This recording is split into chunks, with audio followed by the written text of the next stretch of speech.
Good morning student.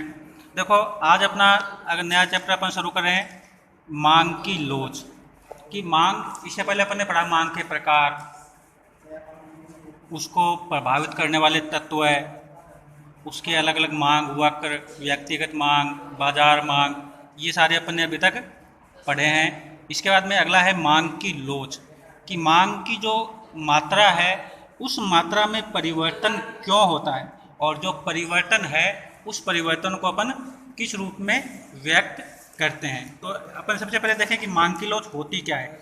तो मांग की लोच से आशय मांग को प्रभावित करने वाले संख्यात्मक तत्वों में वृद्धि या कमी के परिणाम स्वरूप मांग की मात्रा में जो कमी या वृद्धि होती है, उस कमी या वृद्धि का जो मापन है, उस मापन को क्या कहा जाता है, मांग की लोच कहा जाता है। कि मांग में प्रति इकाई कितनी कमी आई, कितनी वृद्धि हुई, कब मांग कम हुई, कितनी इकाई में मांग बढ़ी, उसका जो अपन संख्यात्मक रूप में यानी एक इकाई से दूसरी इकाई पे गए तो मांग 4 यूनिट बढ़ी, 3 यूनिट कम हुई, का जो संख्यात्मक मापन है, उस मापन के परिणाम स्वरूप उसकी मांग में जो कमी या वृद्धि होती है, उस कमी या वृद्धि को क्या कहा जाता है, मांग की लोच कहा जाता है। इसकी परिभाषा देखें, सिंपल सी परिभाषा है कि एक वस्तु की कीमत उपभोक्ता की आय तथा संबंधित वस्तुओं यानी स्थापन वस्तु और पूरक वस्तु में परिवर्तन होने से उस वस्तु विशेष की मांग की मात्रा में होने वाले परिवर्तन को क्या कहा जाता है, मांग की लोच कहा जाता है। कि जो भी वस्तु है उसकी संबंधित वस्तुओं की कीमत यदि बढ़ती है या कम होती है तो उससे उस वस्तु की मांग में क्या बदलाव आया, उस बदलाव को क्या कहा जाता है, मांग की लोच कहा जाता है। और इसे अपन अलग अलग तरीक़ों से माप सकते हैं। सबसे पहले इसे कहते हैं मांग की कीमत लोच, उसके बाद में आय लोच आदि नामों से इसे जाना जाता है। तो इसमें अपन देखेंगे कि मांग की लोच कितने प्रकार की होती है। तो सामान्य रूप से अपन मांग की लोच को 3 भागों में माप सकते हैं। सबसे पहले मांग की कीमत लोच, दूसरा मांग की आय लोच, और तीसरा मांग की तिरछी या आड़ी लोच। इसको 3 भागों में बांटा जाता है, कीमत के आधार पर, आय के आधार पर और उसके तिरछेपन के आधार पर। इसको 3 भागों में अपन माप सकते हैं। उसके बाद में देखो, इसमें सबसे पहली विधि आती है मांग की कीमत लोच और इसका मापन। कि अब देखो, मांग की कीमत लोच होती क्या है कि मांग की कीमत लोच वस्तु की कीमत में होने वाले प्रतिशत परिवर्तन, यानी उसकी कीमत कितनी कम हुई और कम होने से उसकी मांग में कमी या जो वृद्धि हुई, यानी कीमत के आधार पर, उस कीमत आधार को ही क्या कहा जाता है, मांग की कीमत लोच कहा जाता है। यानी इसमें अपन जो भी संख्यात्मक गणनाएं करेंगे वो किसके आधार पर करेंगे, वस्तु की जो कीमत है उस कीमत के आधार पर इसमें अपने को क्या करना है, उसका लोच का निर्धारण करना है। कि कीमत कम हुई तो क्या प्रभाव पड़ा, और कीमत वस्तु की बढ़ गई तो क्या प्रभाव पड़ा। यानी एक ही वस्तु और उसी वस्तु की कीमत का अपने को इसमें मूल्यांकन करना है।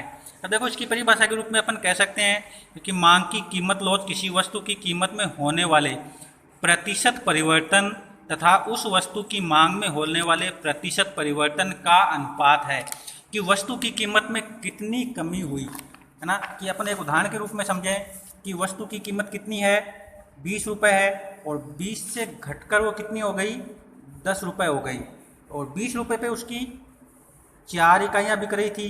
अब कीमत कम होने से उसकी कितनी इकाइयाँ बिकने लगी, 5 इकाई। तो इस 5 का 10 में भाग देंगे तो कितना आएगा, 2%। कि अपन कह सकते हैं कि जब कीमत 20 से घटकर 10 रुपये हुई तो वस्तु की जो कीमत लोच है वो कितने प्रतिशत की उसमें कमी या वृद्धि हुई, 2% की जो कमी या वृद्धि है, उस कमी या वृद्धि को क्या कहा जाता है, वस्तु की कीमत लोच कहा जाता है। उसके बाद में देखो, कीमत लोच के मापन की विधियाँ। कि अब शुरू में अपन ने 3 विधि देखी थी, कीमत, आय और तिरछी मांग। अब है मांग की कीमत लोच में भी अपने को इसमें 3 विधियाँ देखनी है।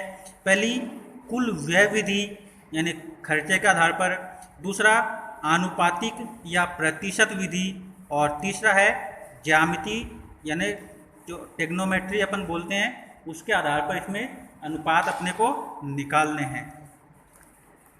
इसको अपन इस रेखा चित्र के द्वारा भी बता सकते हैं कि इसकी 3 विधियां होती हैं। सबसे पहली विधि है कुल व्यय विधि। अब देखो, इस विधि का प्रतिपादन प्रोफेसर मार्शल द्वारा किया गया, जिनकी अपन अर्थव्यवस्था में सामान्य रूप से परिभाषाएं पढ़ते हैं। इनका प्रतिपादन मार्शल ने किया। याद रखना, पूछ सकते हैं कि कुल विधि के जनक किसे कहा गया है, तो डॉक्टर या प्रोफेसर मार्शल ने इसका प्रतिपादन किया। इस विधि के अनुसार मांग की लोच को मापने के लिए यह मालूम होना चाहिए कि किसी वस्तु की कीमत में परिवर्तन होने पर उस वस्तु के लिए किए जाने वाले व्यय में कितना परिवर्तन हुआ, कि उसकी मांग हुई तो अपना व्यय बढ़ा या अपना व्यय कम हुआ। उस व्यय के आधार पर इसमें इसकी जो मांग लोच है उसका निर्धारण किया जाता है। अब इसे भी इसकी अपन 3 तरीके से व्याख्या कर सकते हैं। पहला, जब किसी वस्तु की कीमत में कम या अधिक होने पर उस पर किए जाने वाले व्यय पर कोई प्रभाव नहीं पड़ता, यानी कीमत चाहे कम हो चाहे ज़्यादा हो, अपना जो उस पर खर्चा है वो उतना ही आएगा, उसमें कोई प्रभाव नहीं पड़ेगा। दूसरा, जब किसी वस्तु की कीमत कम होने से कुल व्यय बढ़ जाता है तथा कीमत के बढ़ने से कुल व्यय कम हो जाता है, तो अपन कह सकते हैं कि मांग की इकाई लोचदार होगी, यानी उसमें बचत में कमी या वृद्धि होने पर वो क्या मानी जाती है, लोचदार मानी जाती है। और तीसरी, जब वस्तु की कीमत कम होने से उसका व्यय बढ़ जाता है, और व्यय कब कम होता है, जब कीमत बढ़ती है तो व्यय कम हो जाता है, तो अपन कह सकते हैं कि मांग की इकाई लोच इकाई से अधिक लोचदार होगी, यानी एक बार इकाई के बराबर होगी, एक बार इकाई से कम होगी। इसको एक अपन सिंपल सा जो उदाहरण है उस उदाहरण के रूप में समझ सकते हैं।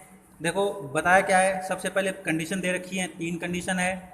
वस्तु की कीमत दे रखी है, तीनों कंडीशन में उसकी मात्रा कि कितनी मात्रा का अपन उपभोग कर रहे हैं, मात्रा दे रखी है।